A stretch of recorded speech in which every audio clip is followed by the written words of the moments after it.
Yo, what's up mga kaibigan? Nandi na tayo magkwentuhan. Tumitrending ulit ang picture na ito ng mga mahusay na point guard sa 2010 era ng NBA basketball.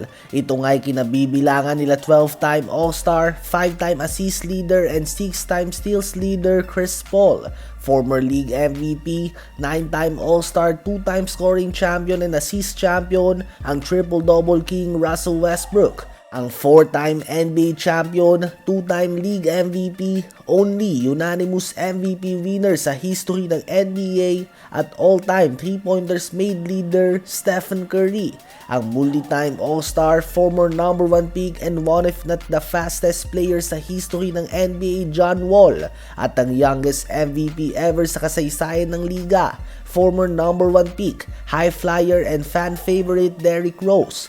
Lahat ng nabanggit natin na player ay opisyal nang nag-retire sa basketball bukod kay Stephen Curry na siyang kinoconsider pa din bilang franchise player ng Golden State Warriors. Kaya naman kailangan mo din nga talagang bigyan ng respeto ang longevity na meron ang star player ng Warriors. Para nga sa player na tulad niya na napakadaming injury ang dinana sa umpisa ng kanyang career, nakakamangha nga na at the age of 37 or 38 years old ay halos hindi pa din nagbabago ang kanyang performance at isa pa din siya sa mga pinakamahusay sa buong liga.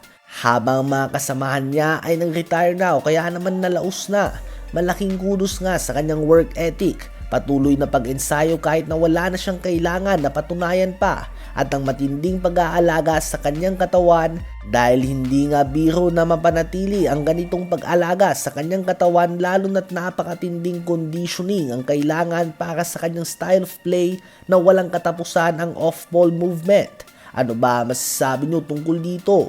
Habang trending naman ngayon ang bagong labas na picture ni Joel Embiid habang ito'y nasa ensayo ng Philadelphia 76ers dahil kapansin-pansin ang malaking binagsak na timbang ng former league MVP.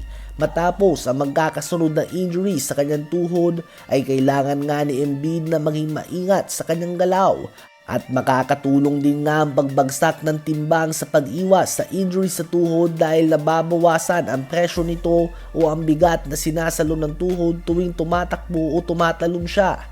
Ganun pa man, dito din nga papasok ang katanungan sa kung may sapat ba siyang lakas upang makipagpisikalan sa pinta bilang isang center.